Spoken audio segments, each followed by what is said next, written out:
Hi everyone, welcome to Sunday mini blog. सुबह की शुरुआत चाय के साथ की। बहुत दिनों के बाद हम लोगों ने एक साथ मिलकर चाय एंजॉय की। चाय पीते पीते मैंने अपने पूरे दिन को शेड्यूल कर दिया, क्योंकि बहुत दिनों से मैं आउट ऑफ रूटीन हूँ और कोई भी काम ठीक से नहीं हो पा रहा है। ना ही पढ़ाई हो पा रही है और बहुत सारा और भी काम पेंडिंग है। तो पहले सुबह प्रॉपर शेड्यूल बनाया कि आज क्या क्या काम कंप्लीट करने हैं और किस तरीके से आने वाले वीक को और मंथ को प्लान करना है।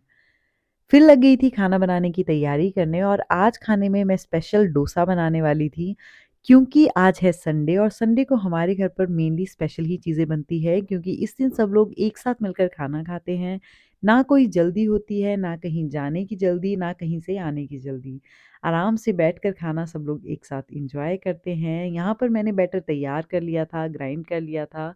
अब बारी थी, एक साइड तवे को सिम आँच पे रख दिया था और दूसरी साइड भल्ले बनाने के लिए घी को भी फ्राई पैन में रख दिया था गर्म होने के लिए। इससे क्या होता है कि टाइम सेव हो जाता है। जब तक मेरा बैटर तैयार होगा, दोनों चीज़ें गर्म हो जाएँगी और फिर भल्ले और डोसा ईज़िली बन जाएँगे। अदरवाइज़ गैस पे बनाने में बहुत ज़्यादा टाइम लगता है। अगर यही चीज़ हम चूल्हे पर बनाएँ तो बहुत जल्दी बन जाती हैं। तो यहाँ पर डोसे और भल्ले एक साथ बन रहे थे। भल्लों का तेल थोड़ा ज़्यादा गर्म हो गया था, जिस वज़ह से उनका कलर थोड़ा-सा ज़्यादा डार्क ब्राउन हो गया था। उसके बाद मैंने जल्दी-जल्दी से सारे भल्ले बना लिए थे। डोसा बनाने का कोई प्लान नहीं था पहले, लेकिन बहुत टाइम से नॉर्मल पराठे, सब्जियाँ खा-खा कर बोर हो गए थे, तो सोचा आज कुछ एक्सपेरिमेंट करते हैं, और सबको ये एक्सपेरिमेंट बहुत ज़्यादा पसंद भी आया। अब बात करें पढ़ाई की, तो अब मुझे नेक्स्ट मंथ से पढ़ाई ज़्यादा सीरियसली स्टार्ट करनी पड़ेगी। नेक्स्ट मंथ ना कहकर मैं नेक्स्ट वीक से बोलूँ, क्योंकि बहुत सारे मैसेजेस आ रहे हैं और बहुत सारी नोटिफ़िकेशंस भी मैंने देखी। नोटिफ़िकेशन प्रॉपर एचपीआरसीए की नोटिफ़िकेशंस की मैं बात नहीं कर रही हूँ। मैं कर रही हूँ, जैसे फ़ेसबुक पर काफ़ी ज़्यादा फ़ीड्स होती हैं, पोस्ट्स होती हैं, उनमें काफ़ी लोग काफ़ी चीज़ें कह रहे हैं कि जो पेपर है वो होने ही वाला है। इनफैक्ट 17 नवंबर को फर्स्ट पेपर किसी चीज़ का अनाउंस हो गया है, और टीजीटी कमीशन के पेपर कहा जा रहा है कि नवंबर के लास्ट वीक में होंगे।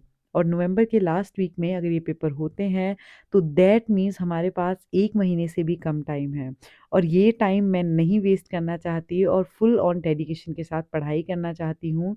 But due to some reasons मुझे टाइम नहीं मिल पा रहा था, लेकिन मुझे अब अपनी स्टडी रूटीन को थोड़ा-सा चेंज करना पड़ेगा। मैं सोच रही हूँ कि 6 के बदले अब 8 घंटे की पढ़ाई शुरू कर दूँ। लेकिन इसके लिए कोई शेड्यूल अभी मैंने प्रॉपर बनाया नहीं था। दिन के टाइम बच्चों के साथ खाना खाया, उन्हें अच्छे से सुला दिया और फिर बैठकर थोड़ी देर अपने अगले वीक को प्लान किया। अगले वीक मैंने कुछ टारगेट्स रखे हैं जो बिल्कुल ही सिंपल से हैं। पहले मुझे अपने जो नोट्स हैं उनको इस वीक कंप्लीट करना है, और फिर जाकर अगले मंथ को प्लान करना है। मैंने कोई भी जल्दी नहीं की है। मुझे अभी भी लगता है कि पेपर ज़्यादा डिले हो जाएगा, तो मैं 30 अक्टूबर से पहले कोई भी डिसीज़न नहीं लूँगी। अपनी पढ़ाई को उसी तरीके से रखूँगी जिस तरीके से मैं पढ़ाई कर रही हूँ, यानी कि रिवीज़न पर ही फ़ोकस रखूँगी। यहाँ पर मैं फ्रेशन अप हो गई थी, सारी सफाई भी कंप्लीट हो चुकी थी, और इसके बाद मैंने अच्छे से शेड्यूल किया अपने अगले हफ्ते को बैठकर। अब बारी थी शाम के टाइम कहीं फंक्शन पर जाने की, तो शाम के टाइम हमें जाना था कहीं बाहर खाना खाने के लिए, तो बच्चों को जल्दी से रेडी कर दिया। आज मैंने दोनों की ट्यूनिंग कराई थी, दोनों को पिंक कलर के कपड़े पहनाए थे। उसके बाद हम लोग निकल गए बाहर फंक्शन में जाने के लिए। एग्ज़ाम की डेट को सुनकर प्रेशर में बिल्कुल नहीं आना है। अपनी तैयारी को उसी तरीके से रखना है जिस तरीके से आपने सोची थी। मेन फ़ोकस रिवीज़न पर ही रखना है। कोई पता नहीं, एग्ज़ाम हो भी सकता है और नहीं भी हो सकता। लेकिन अगर हो भी जाए तब भी आपने प्रेशर में नहीं आना है, क्योंकि प्रेशर में आने की वज़ह से तैयारी पर बहुत ज़्यादा असर पड़ता है, और साथ ही साथ हम एग्ज़ाम भी अच्छे से नहीं दे पाते। वहाँ जाकर बच्चों ने ढेर सारी मस्ती की, फिर हमने एक साथ मिलकर खाना एन्जॉय किया, और फिर वापस आकर बच्चे अपनी गेम्स में बिज़ी हो गए। तो ये था आज का Sunday blog. Hope you guys like it. अगर आप लोगों को मेरा ब्लॉग अच्छा लगा हो तो do like, share and subscribe my channel.